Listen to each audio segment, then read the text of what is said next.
말씀 보겠습니다. 마태복음 1장. 주보에는 23절만 나와 있습니다만 21절부터 23절까지 읽겠습니다.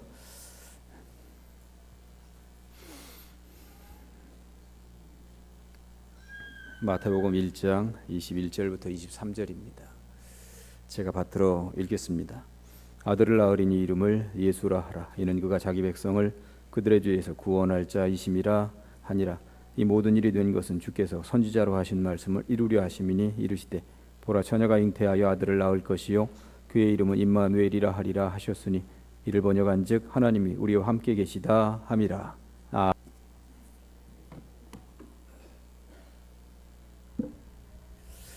할렐루야. 앞뒤로 옆으로 인사하십니다.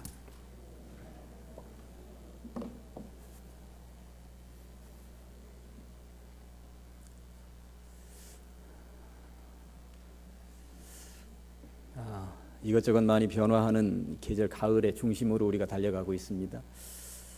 잠시 하루만 딴눈 팔다가 쳐다보면 천지만물이 참 많이 바뀌었구나, 가을의 깊이로 들어가고 있구나 하는 것을 알 수가 있습니다. 이러한 변화들을 보면서 우리들은 어떻게 변화되고 있는지를 한번 점검하는 시간이 되시면 좋겠습니다. 비슷한 말 가운데 변화라는 말이 있고 변질이라고 하는 말이 있습니다. 변화는 긍정적으로 뭔가 뒤바뀔 때 주로 사용하는 말이고요, 변질이라고 하는 말은 부정적으로 뭔가 뒤바뀔 때 주로 사용하는 말입니다. 저는 여러분들이 변질 쪽보다는 변화 쪽에 더 가까우시기를 주님의 이름으로 간절히 축원합니다. 아담과 하와는 아무래도 변질 쪽에 가까운 사람이었겠다 싶습니다. 태초의 인간이었고 하나님으로부터 놀라운 복을 받아 누렸던 인물들인데 그들이 어느 순간에 사탄의 배후 조종을 받아서 변질되었습니다. 네가 어디 있느냐라고 하는 하나님의 음성에 당당하게 그 앞에 나와서 제가 여기 있나이다 얘기할 수 없을 정도가 되었다고 하는 것이죠. 솔로몬 왕도 말년에 변질 쪽에 가까운 사람이었습니다. 그가 얼마나 하나님으로부터 놀라운 복을 다 받았습니까? 그의 지혜를 따라잡을 사람이 없었고 근동에서 그의 부귀영화를 따라잡을 사람이 아무도 없었습니다. 그러나 그의 말년은 이방의 여인들 품속에서 놀아나면서 이방 우상들을 섬기면서 그리고 하나님을 잊어버리고 모른 채 하면서 변질 쪽에 가까운 인생을 살았었던 인물입니다. 이에 반해서 성경은 변질보다는 변화 쪽에 가깝게 살았었던 위대한 인물들을 많이 기록하고 있습니다. 신약시대에는 베드로 같은 경우가 얼마나 놀라운 변화를 일으키는 사람입니까? 평생 물고기 잡으면서 그렇게 살아야만 하는 인물이었습니다. 그러나 그가 예수님 만나고 얼마나 놀라웠게 변화가 됩니까? 제자가 되었습니다. 수제자가 되었습니다. 천국 열쇠를 틀켜지고 사람들의 천국행을 안내하는 사람이 되었다고 하는 것입니다. 이러한 변화가 어디 있습니까? 예수님이 아니고서는 가능하지 않은 변화였습니다. 사도 바울을 생각해 보면 그의 변화는 또 놀라운 것이었습니다.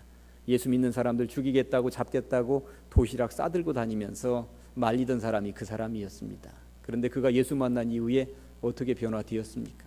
예수에게 목을 내놓았습니다. 매맞으면서도 옥에 갇히면서도 자기가 걸어서 도달할 수 있는 모든 지역에 맨발로 뛰어다니면서 그가 복음을 전했던 것입니다. 이러한 변화, 놀라운 변화입니다. 예수가 아니고서는 가능하지 않은 변화였다고 하는 것입니다. 여러분들은 변화 쪽에 가까우십니까? 변질 쪽에 가까우십니까? 아무쪼록 변화 쪽에 가까우시기를 간절히 축원합니다. 제가 좋아하는 문장 가운데 날마다 진보하지 않는 자는 날마다 퇴보하는 자다, 이런 말이 있습니다. 날마다 한 걸음이라도 한 뼘이라도 진보하지 않으면 남들에 의해서 뒤처질 수밖에 없다는 것이에요. 내가 쉬고 있고 머물러 있는 동안에 누군가는 한 발짝 앞으로 나갈 것이 분명하기 때문에 그렇습니다. 신앙인들입니다. 우리의 신앙이 늘 퇴보하거나 그 자리에 머물러 있는 것이 아니라 한 걸음이라도 한 발짝이라도 앞으로 진보하시기를, 나아가시기를 간절히 축원합니다. 예수님이 태어날 당시에 왕의 이름은 헤롯이었죠. 당시에는 로마의 지배를 받고 있었던 시절이었기 때문에 예수님 태어날 때의 유대 나라의 왕도 자기 마음대로 되거나 부모 따라서 되는 시대가 아니었습니다. 로마의 황제의 제가를 받아야만 왕이 될 수 있는 시대였습니다.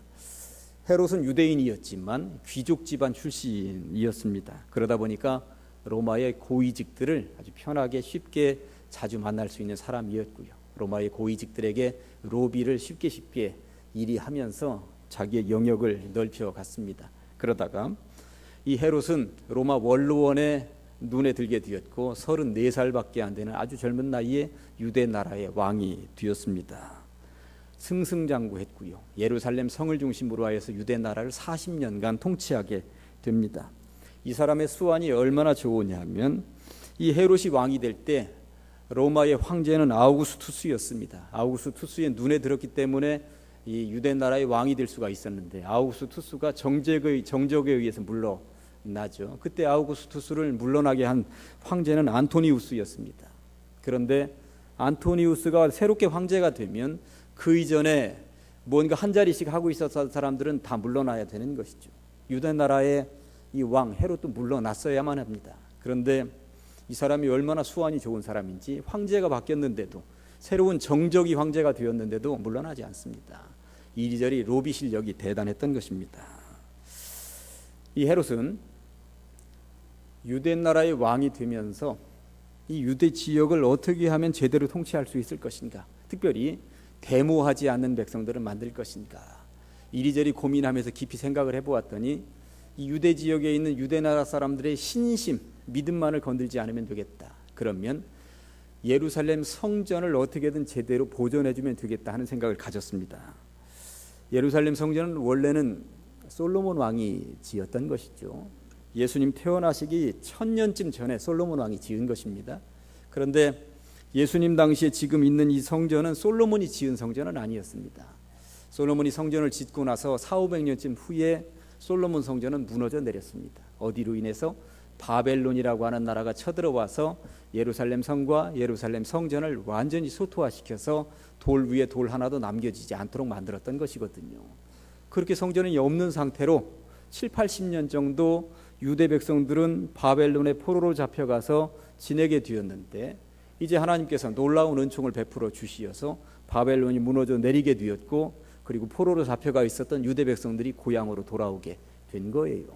근데 고향으로 돌아왔는데 자기들의 집이야 얼기설기 대충대충 짓고 한 데서 자도 되겠습니다만 성전이 무너져 내린 것을 보면서 너무도 마음이 안타까웠습니다. 성전을 지어야 되겠구나. 그래서 구약 성경에 나와 있는 학개 선지자 그리고 학개 선지자 학개라고 하는 책 속에 있는 스룹바벨이 같이 마음을 모아서 성전을 재건하기 시작을 합니다. 학개를 읽다 보면 눈물겹게 성전을 짓는 이야기가 나오는 것이죠. 나라가 망했었던 나라였고요. 포로로 잡혀가 있던 사람들이었습니다. 재산이 있습니까? 돈이 있습니까? 그 눈물겹게 성전을 그렇게 지었던 것이 세월이 흐르면서 이 성전이 또 무너져 내리는데 왜 그런고 하면 이 유대라고 하는 이 지역은 아프리카, 아시아, 유럽으로 가는 그 중심에 있거든요. 그러다 보니까 외국의 침입이 많았고 외국들이 항상 그 지역을 본거지로 삼으려고 하는 중심지였습니다. 그리스의 통치를 받게 되고 그리스가 망하니까 로마의 지배를 받게 되면서 성전이 거의 반파되다시피 한 겁니다. 이 헤롯이 반파되다시피 한 이 성전을 제대로 증축하기만 하면 유다 백성들은 나를 존경하게 될 것이다. 이 성전을 제대로 지어줬으니 나한테 혹할 것이다. 그러면 내 말을 잘 들을 것이다. 데모도 하지 않을 것이다. 이런 생각을 가지게 되었던 것입니다. 그래서 헤롯은 다른 것들 다 놔두고 일단 성전을 짓기 시작을 합니다. 이 성전을 얼마나 어마어마하게 지었는지 단순간에 짓지 않습니다. 무려 40년 통치 기간 동안 내내 짓습니다. 40년 전부터 지어졌던 성전이 예수님 태어날 당시에도 지어지고 있었습니다. 그러니 얼마나 큰 공사였겠습니까? 당시에 그 근동에는 이런 말이 들려올 정도였습니다. 예루살렘 성전을 쳐다보지 말고 어디 가서 건물 봤다 소리 하지 마라. 그리고 그 근동에 있는 모든 사람들은 살아생전 예루살렘 성전 한 번, 믿음이 있든 없든 그 건물 하나 보는 것이 소원이다시피 할 정도였습니다. 그럴 정도로 헤롯 왕은 성전을 엄청나게 크게 지었던 것이죠. 성지순례를 가서 예루살렘 성전이 있는 그 터를 가보면 지금은 이제 다 무너져 내렸죠. 로마에 의해서 무너져 내렸으니까. 다만 한쪽 벽면만 남아 있습니다. 가끔 뉴스에 보면 통곡의 벽이라고 하는 것이 그게 바로 예루살렘 성전의 한쪽 벽면이죠. 유대인들은 거기에 가서 말씀을 꽂아놓기도 하고 울기도 하고 통곡을 합니다. 예전에 여기가 우리 성전이었었는데 그렇게 하는 것입니다. 그 벽이 2000년 전 헤롯이 지어놓은 그 성전의 한쪽 벽면입니다. 2000년이 흘렀음에도 불구하고 그 벽면이 그대로 지금 존재하고 있을 정도로 엄청나게 지었다고 하는 것입니다. 헤롯은 대단한 건축가였습니다. 그런데 한편으로 이 성전을 지은 헤롯을 묵상하면서 생각해 보면 이게 제대로 된 것인가 하는 생각을 해보는 거예요. 예를 들어서 우리 가장제일교회를 새로 지어야 한다 할 때에 우리 교인들의 헌금을 모으지 않고 예배도 드리지 않고 믿음도 없고 교회에 출석하지도 않는 어떤 독지가가 내가 이 건물 지어주겠습니다. 돈을 많이 냈습니다. 그 낸 이유는 우리 성도들의 환심을 사서 나중에 사업을 전개하기 위한 것이었다고 생각을 해보십시다. 그렇게 지은 건물에서 예배를 드리면 여러분들의 마음은 어떻겠습니까? 편안할까요? 편안하지 않을 것입니다. 내가 그래도 단돈 얼마라도 믿음으로 내고 거룩한 헌금을 하고 지어진 건물과 장사 속을 가지고 있는 사람이 지어준 건물과 예배드리는 형태, 마음 상태는 다를 것입니다. 아무래도 그런 식으로 지어졌던 성전이다 보니까 그 성전에서 드리는 예배가 진짜 예배가 아니었습니다. 오죽하면 예수님께서 채찍을 들어서 그 성전에서 다 뒤집어 엎고 채찍질을 하면서 다 내쫓으셨겠습니까? 예배가 아니었던 것입니다. 성전이 아니었던 것입니다. 주의 백성이 아니었기 때문에 그랬습니다. 아무튼 예수님이 태어날 당시에 헤롯 왕이 짓던 그 성전은 그렇게 지어지고 있을 정도였습니다. 헤롯은 그런 인물이었습니다. 건축가였던 것이죠. 그런데 이런 정도로만 헤롯의 이름이 기록되고 남아있다면 그래도 헤롯은 뭔가 업적을 남긴 임금이라 하여서 왕소리 듣기에 부끄럽지는 않겠구나 하는 생각이 들지도 모릅니다. 그런데 헤롯에게는 요즘에도 빼놓지 않을 수 없는 악명으로 남겨져 있는 것이 하나 있습니다. 헤롯만큼 무자비한 왕이 없었다고 하는 것입니다. 그는 부인이 여러 명이었습니다. 왕이니까 당연히 그럴 수 있었겠다 싶습니다. 그 중에 가장 사랑하는 부인이 있었습니다. 그런데 어느 날부터인가 이 부인이 의심스럽기 시작을 한 거죠. 그리고 이 의심을 뛰어넘지 못하고 불러들여서 처형시켜 버립니다.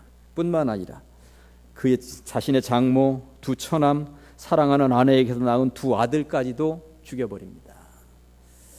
두 아들을 죽일 때에는 평생 자기 머리를 깎아주었던 늙은 이발사가 아드님은 죄가 없습니다. 반역할 사람이 아닙니다. 믿으셔야 됩니다. 하자 그 이발사까지도 죽여버리죠. 오죽하면 당시에 이런 말들이 나돌았겠습니까? 헤롯의 아들이 되는 이보다 헤롯 집안의 돼지가 되는 것이 낫다. 이런 말이 나돌 정도였습니다. 헤롯은 유대인이었기 때문에 돼지고기를 먹지 않았거든요. 그러니 돼지의 생명이 더 길 것이라고 사람들은 이야기하고 있었던 것입니다. 그러니 이 헤롯의 잔인함이라고 하는 것은 어느 정도까지 이어질 것인지 사람은 생각할 수도 없는 지경까지 뒤였습니다. 살아생전에 헤롯은 낌새만 이상하다 하면 잡아들였고 화형시켰습니다. 낌새만 이상하다 하면 잡아들였고 죽였습니다. 헤롯이 통치하던 시대에 얼마나 많은 사람들이 죽어나갔는지 그 수를 헤아릴 수가 없을 정도까지 된 것입니다. 목숨이 다하여서 죽기 닷새전이 되었습니다. 아들 하나가 그 아들에게 이제 왕을 물려줄 것 같은 생각이 드는 거예요. 근데 이 아들이 왕자리를 욕심낸다고 하는 그런 느낌이 들었습니다. 불러들여라. 그리고 죽였습니다. 자기가 죽기 5일 전에 그런 일을 저지른 사람이 헤롯입니다. 그리고 나서 이제 5일이 흘렀고 이제 진짜 내가 죽는구나 하는 생각이 들었던 것이죠. 이제는 숨이 껄떡껄떡 넘어갑니다. 부하를 불렀습니다. 내가 죽는 것과 동시에 백성들 수백 명을 함께 죽여라. 왜 그랬을까요? 헤롯이 죽으면 모든 백성들이 뭐라고 하겠습니까? 에이 저놈 잘 죽었다. 전부 다 박수치고 환호할 것이 아닙니까? 이것을 자기 스스로는 견딜 수가 없었던 것입니다. 백성들을 함께 죽여버리면 온 나라에 통곡 소리가 날 것이 아닙니까? 그러면 거기에 묻어가겠다는 생각을 가지고 있었던 것이 헤롯입니다. 이 헤롯이 예수님 태어날 때 그 헤롯입니다. 그러니 예수님 태어날 당시에 동방 박사들이 먼 길을 와서 유대 나라에 왕이 태어났다는데 어디 있습니까? 우리가 가서 경배하도록 해주십시오 하니까 이 왕이 화가 난 것이죠. 그래서 베들레헴 지역의 2살 이하의 사내 아이들은 다 죽여버려라 했었던 왕이 이 헤롯입니다. 2살 이하의 사내 아이들을 다 죽여라 하고도 눈 하나 깜짝하지 않을 그런 왕이었다라고 하는 것입니다. 그러니 이런 시대에 얼마나 어두움이 깊은 것이었을까요? 이전에도 이후에도 세상에 이런 왕이 없을 정도로 잔인하고 잔인한 시대가 헤롯 왕 시대였다고 하는 것이죠. 그런데 어둠이 깊을수록 새벽은 멀지 않다 이런 말이 있는 것처럼 이렇게 어둠이 깊고 잔인함이 극에 달해 있을 이 즈음에 구세주가 오기에는 가장 적절한 시기였겠구나 하는 생각이 드는 것이고 그때에 맞추어서 예수님이 오신 줄로 믿습니다. 하나님께서는 더 이상 미루실 수가 없었습니다. 그리고 예수님을 이 땅에 보내주시기로 결정을 했던 것입니다. 그리고 예수님은 신이신 하나님이 직접 육신의 몸을 입으시고 이 땅에 평화의 왕으로 오셨다는 사실입니다. 인류의 역사는 예수님 이전과 예수님 이후로 나뉘어집니다. 예수를 믿든 예수를 믿지 않든 누구나 할 것 없이 온 인류는 역사를 예수님 이전의 역사와 예수님 이후의 역사로 나누게 된다는 것이죠. 올해가 2014년입니다만 2014라고 하는 말은 어떤 의미를 내포하고 있습니까? 예수님 태어나신 뒤로부터 2014년째 된다는 의미를 담고 있는 거거든요. 서기 2014년이라고 합니다. 서기라고 하는 말이 무엇입니까? 예수님이 탄생한 해로부터 시작하는 서양 달력의 기원이라고 하는 말을 담고 있는 게 서기입니다. 우리들은 서기라는 말을 사용하기도 합니다만 주후 2014 이런 말을 사용하기도 합니다. 주후는 또 무엇입니까? 주님이 태어나신 그 뒤로 2014년째 된다는 말이 주후입니다. 그러다 보니까 기독교인들이 만드는 어느 달력이나 기독교인들이 만드는 어느 이 포스터나 이런 데 보면 주후라는 말이 가끔 쓰여 있기도 합니다. 예수님을 기점으로 한다는 이야기인 것입니다. 그렇다 보니 다른 종교에서는 서기나 주후라는 말을 사용하고 싶어 하지 않습니다. 그래서 단군 쪽에 가까운 사람들은 단기 4천 몇 년 이런 것들을 사용하려 하고요. 불교 쪽에 가까운 사람들은 불기 몇 년을 고집하기도 하는 것입니다.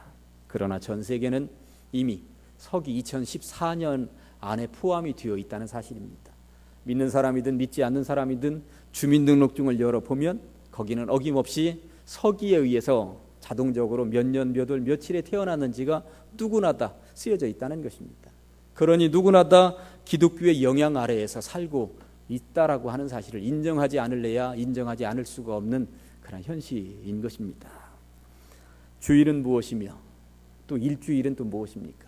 이 기독교 정신을 벗어나서 구약 성경을 빼놓고 이거 얘기할 수가 있습니까? 그러나 누구든지 주일에 와서 예배를 드리든 이 주일에 놀러 가든지 간에 전부 다 기독교의 영향권 아래에 누구나 다 있다고 하는 것입니다. 그런 의미에서 이 기독교가 특별히 예수님이 전 세계의 온 인류에게 끼친 영향은 놀라운 것입니다.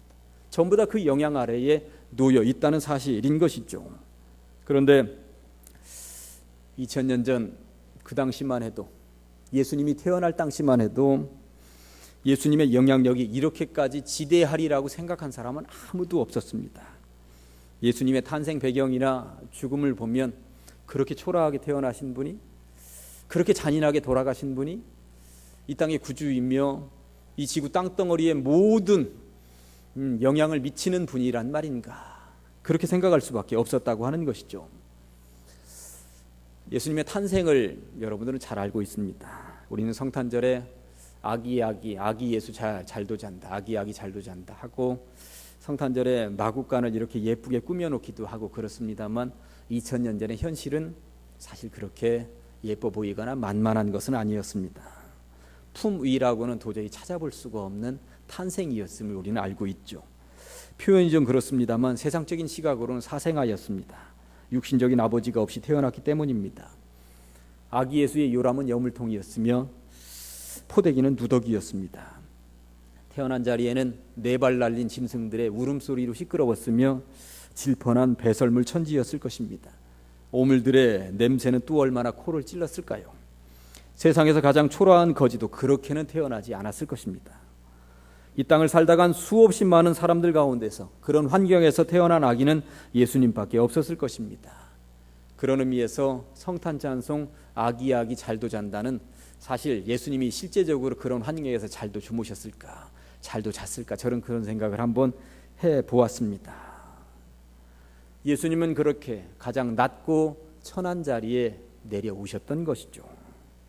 일부의 동방 박사가 하늘의 별을 연구하다가 먼 길을 찾아오기도 하고, 들에서 양을 치던 목동들이 천사들의 소리를 듣고 찾아와서 경배를 하기도 했습니다만, 베들레헴에 살고 있는 대부분의 많은 사람들은, 거의 모든 사람들은 몰랐고, 심지어는 여관 주인까지도 몰랐습니다. 그렇게 예수님이 이 땅에 오신 이유가 무엇일까요? 단 한 가지, 세상을 뒤집어 엎으려고 오셨다는 것입니다. 세상의 왕들이야 왕권을 가지고 칼을 휘두르면서 세상을 뒤집어 엎겠습니다만, 세상을 뒤집어 엎는 예수님의 방법은 달랐습니다.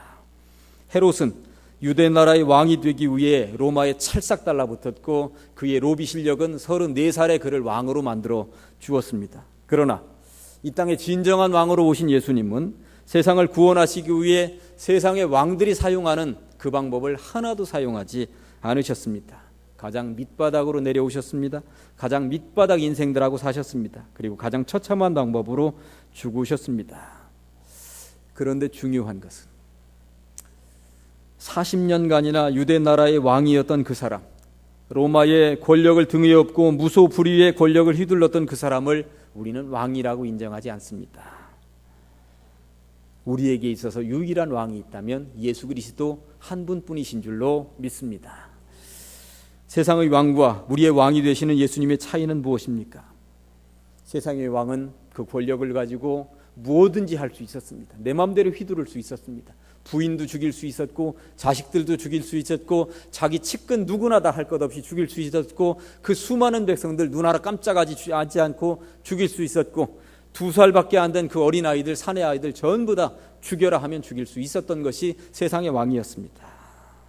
왜 그렇게 했습니까? 자기 목숨 하나 보전하자고, 자기 목숨 하나 보전하자고 그랬습니다. 이게 바로 세상의 왕입니다. 그러나 예수님은 그리하지 않았습니다. 세상의 왕권과는 전혀 다른 방법으로 이 땅을 통치하시고 지배하시고, 그리고 당신의 구세주의 역할을 감당하셨다고 하는 것이죠. 예수님은 당신이 죽으셨습니다. 세상의 왕은 남들을 죽였습니다만 예수님은 당신이 죽으셨다고 하는 것입니다. 이것을 세상적인 시각으로는 혁명이라고 얘기할 수 있습니다. 세상적인 시각으로는 도저히 납득이 되지 않는 그러한 방법이었기 때문에 그렇습니다.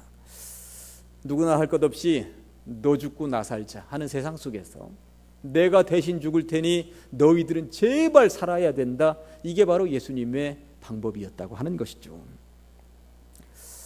예수님께서는 내가 대신 죽을 테니 너희들은 살아나라 하면서 누구를 가장 먼저 살리셨을까요?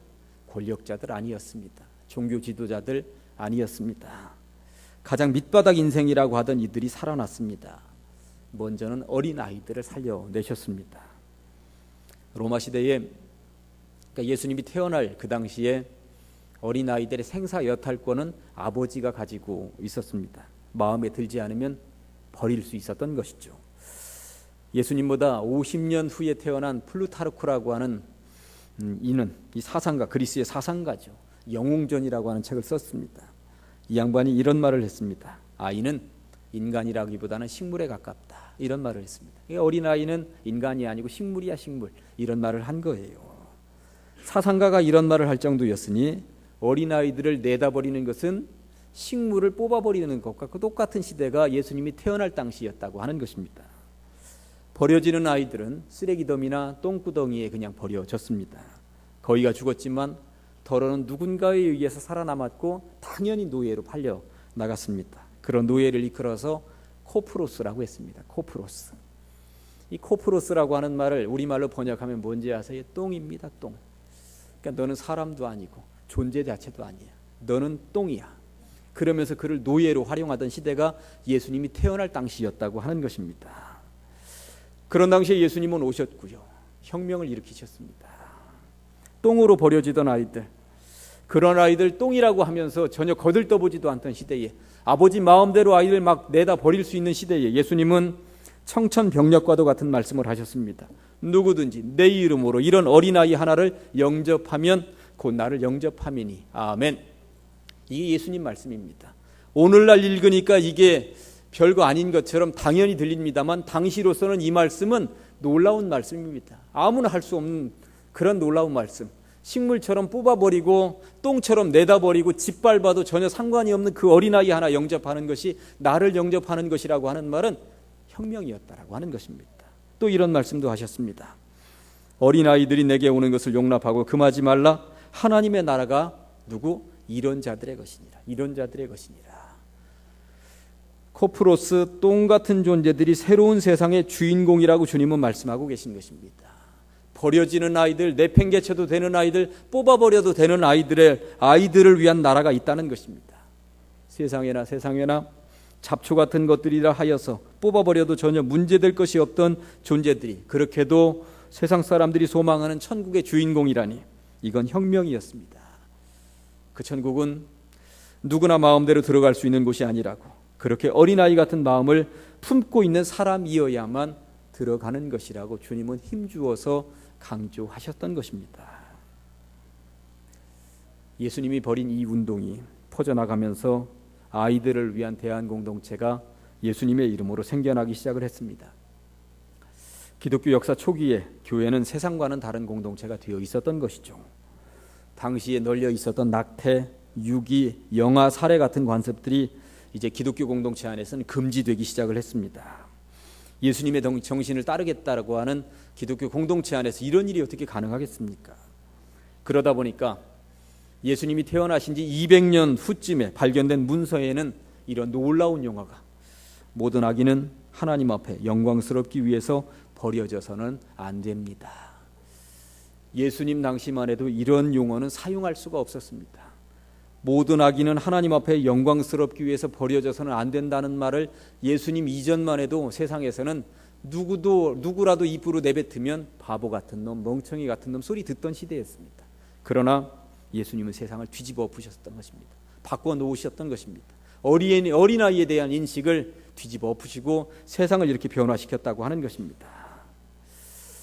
예수님이 태어나신 지 400년쯤 후에 로마의 황제는 온 나라에 선포를 했습니다. 어린아이를 버리는 관습을 이 나라에서는 더 이상 할 수가 없다. 어린아이를 버리기만 해봐라. 네가 죽을 것이다. 로마 황제가 온 나라에 선포를 했던 것입니다. 왜? 예수님이 그것을 원하시지 않기 때문에. 예수님 탄생 이후, 예수님 이전과 예수님 이후로 년도만 바뀐 것이 아니었습니다. 아이들에 대한 어른들의 시각이 바뀌었습니다. 사람들은 이제 아기를 똥구덩이나 쓰레기 더미에 버릴 수가 없게 되었습니다. 버리기는 해야 되는데 조금이라도 양심이 남아있는 사람들은 이제 어디다 버렸을까요? 수도원이나 교회 앞마당에 버리기 시작을 했고, 이것이 바로 고아원의 시초가 되었던 것입니다. 아무튼 어린아이들에게 있어서 2000년 전 예수님은 진짜 구원자였습니다. 버려져야만 했던 아이들이 새 생명을 얻도록 만드신 혁명적인 분이 예수님이셨기 때문입니다. 그런 예수님을 우리가 믿고 있습니다. 다음으로 새 생명을 얻은 이들은 여자들이었습니다. 예수님 당시에 남자가 140명 정도 되면 여자가 100명 정도였다고 그럽니다. 거의 성비는 비슷해야 되는데 여자 100명 정도는 어디로 갔을까요? 버려진 거예요. 여자라면 더 특별히 더 버려졌습니다. 이 자리에 있는 분들 2000년 전에 살아계셨다면 성가대 중에 많은 분들이 이 자리에 못 앉아 계실지도 모르겠습니다. 좋은 시대 살고 계십니다. 예수님 당시에 전쟁 때문에 먼 길을 떠났던 로마 군인 하나가 임신한 아내의 출산일 즈음에 집으로 보낸 편지가 발견이 되었습니다. 그 내용에는 이렇게 되어 있습니다.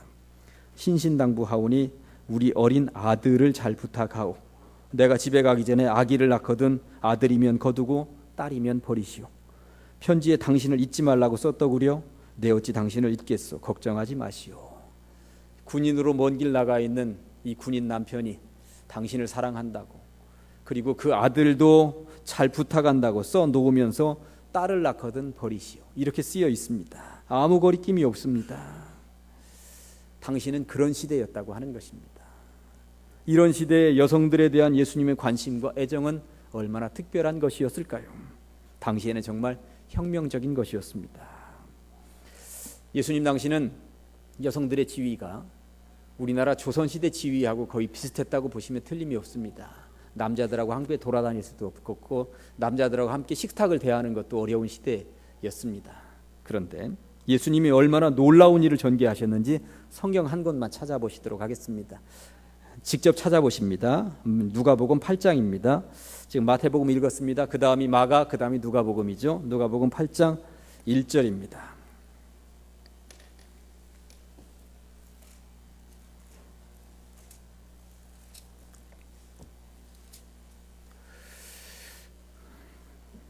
누가복음 8장 1절부터 3절까지 제가 천천히 한번 읽으면서 설명하겠습니다. 그 후에 예수께서 각 성과 마을에 두루다니시며 하나님의 나라를 선포하시며 그 복음을 전하실새 12제자가 함께 하였고 12제자가 따라다니는 것은 당연합니다. 복음을 증거하는데 당연히 12제자는 있습니다. 2절 또한 악기를 쫓아내심과 병고침을 받은 어떤 여자들 곧 7 귀신이 나간 자 막달라인이라 하는 마리아가, 세상 사람들은 이 막달라 마리아가 성경에 자주 등장하니까 예수님의 애인이 아니었는가 이렇게 얘기할 정도로 친근하게 예수님 따라다니던 여자였습니다. 그런데 3절에 헤롯의 청지기 구사이 아내 요한나, 저는 이 글을 읽으면서 헤롯의 청지기가 뭐지?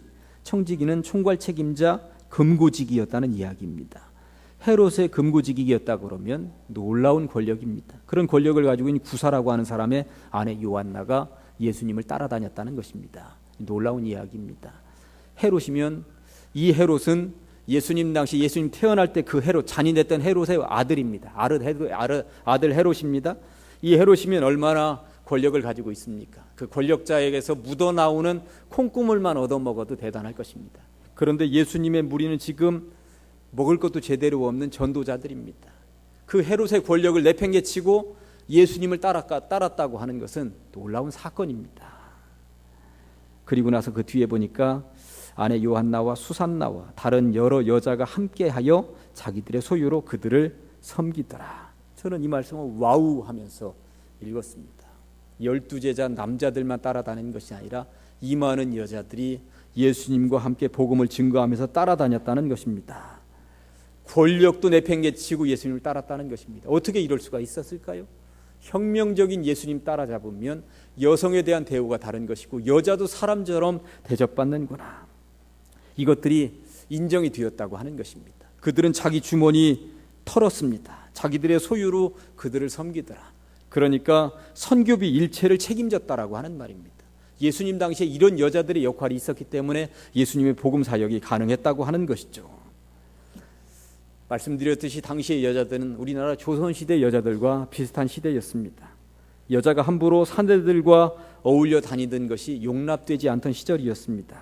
그런데 예수님은 남녀의 금기를 깨셨습니다.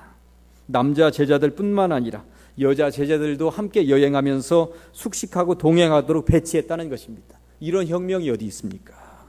여자들이 어찌 감히 하던 시대에 여자들이 예수님의 동역자가 되었다고 하는 것, 당당하게 성경에 그 이름이 기록되었다고 하는 것, 권력도 내팽개치고 예수님을 따랐다고 하는 것, 예수님이 그만큼 여자들을 대우했다는 이야기인 것이고 여자들 인격으로 존중해 주었다고 하는 것입니다. 어린아이와 여자는 숫자에도 들지 못하던 시대였습니다. 그러한 시대에 예수님의 제자 명단에 당당히 들어가고 있는 여자들을 보시기 바랍니다. 예수님을 통해서 혁명이 일어난 부분은 어린이와 여성뿐이었겠습니까? 장애인에게도 혁명이 일어났습니다. 이방인에게도 혁명이 일어났습니다. 가난하고 버림받은 것 같은 모든 사람들에게, 다양한 인생들에게도 혁명이 일어났습니다. 예수님은 누구 하나도 버리지 않으셨던 것입니다. 그리고 2000년이 흘른 오늘날 우리들 마음속에서도 혁명이 일어난 줄로 믿습니다.